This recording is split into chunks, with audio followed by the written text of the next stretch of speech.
Bonjour à tous et bienvenue sur boursicoté.com pour cette nouvelle analyse technique du CAC 40 en point matinal avec une configuration qui est fortement baissière dès ce matin. Donc suite aux dernières déclarations de Vladimir Poutine, on a confirmé le mouvement baissier qui avait déjà été constaté sur les futurs américains hier, les futurs français aussi du coup au niveau du CAC 40. On est venu tester ici un point bas qui avait déjà été touché aux alentours des 20h hier par les contrats futurs. Donc là, on est sur une phase de rebond, on ouvre sur un gap baissier, on tente un comblement, mais on confirme le biais baissier et donc l'objectif des 5880 points que je vous donne désormais depuis quelques semaines. Du point de vue des indicateurs techniques, nous avons une configuration qui plafonne à la baisse. On avait ici les histogrammes du MACD qui tentaient un retournement. Ce retournement a été invalidé. Là, on est sur une phase d'hésitation. L'amplitude des histogrammes du MACD ici est relativement importante, mais pas encore extrême. Il y a de la place pour poursuivre au niveau de ce mouvement baissier. Par contre, on est toujours en divergence haussière sur le RSI, puisque malgré un plus bas significatif actuellement, et y compris en clôture, on n'a pas de plus bas sur le RSI, ce qui nous indique qu'on est potentiellement sur un affaiblissement de la dynamique baissière actuelle. Donc, on a une grande part de géopolitique dans ce mouvement. On était déjà dans un contexte tendu, puisqu'on attend donc la Fed. Le consensus n'évolue plus trop depuis les derniers chiffres de l'inflation aux États-Unis. On est donc dans un consensus qui oscille entre 75 et 100 points de base. Je dirais le taux médian, si on fait la moyenne de tous les consensus, il est à 82 points de base, donc ce qui nous donne à environ entre un quart et un tiers des intervenants qui pensent que l'on pourrait avoir une hausse de 100 points de base. Donc cela inquiète les marchés. Si on rajoute à cela donc les dernières déclarations de Vladimir Poutine et de son ministre de la Défense, on a une inquiétude qui grandit, une tension donc qui est palpable sur les marchés financiers qui se traduit par une poursuite du mouvement baissier. Ici, et d'un point de vue technique, on est toujours ici dans une impulsion qui a tenté un rebond, mais qui finalement valide une continuité.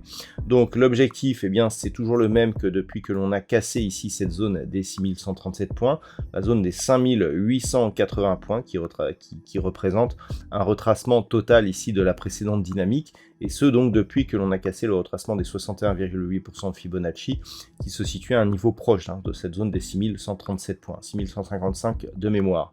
Donc on est en train de confirmer ceci, et ensuite, si on vient commencer à casser cette zone, alors ce dont il faut être conscient, c'est que sous 5880 points, on est dans une phase où la volatilité pourrait fortement monter. On l'a vu déjà au début du mois de juillet, et on l'avait vu ici au mois de mars, lors du début du conflit entre la Russie et l'Ukraine.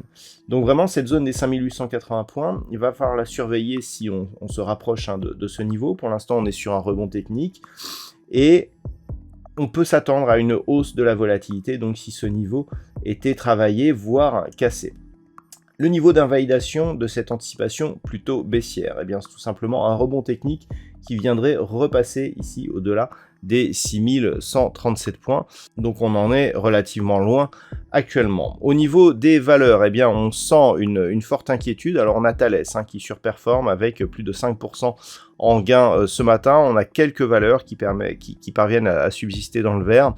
Total Energy, Air Liquide, Engie, Carrefour, ArcelorMittal. Et puis au niveau des plus fortes baisses, là aussi on sent l'inquiétude, puisque nous avons des valeurs qui avaient fortement monté ces précédents jours et qui rebaissent aujourd'hui. On a Renault notamment qui perd 2,76 au moment où j'effectue cette analyse.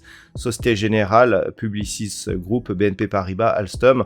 Le luxe n'est pas très loin, donc on a tous les secteurs qui montaient ces derniers jours, comme les bancaires et le luxe, qui rechutent aujourd'hui. Donc, si on schématise, objectif ici, poursuite en direction des 5880 points, La dynamique baissière, eh bien, pour l'invalider, il faudrait casser ici la moyenne mobile 20 exponentielle et repasser au-delà des 6137 pour casser cette zone de point haut intermédiaire ici proche des 6115 et combler le gap que nous avons eu et donc reprendre ici cette zone majeure. Tant que l'on est sous ces niveaux, eh bien, la dynamique reste baissière potentiellement forte et nourrie d'inquiétudes, comme on peut le voir d'ailleurs sur le marché du Forex où certaines monnaies refuges eh bien, ont connu une forte baisse ce matin. Voilà donc ce que l'on peut dire d'un point de vue technique sur cette configuration.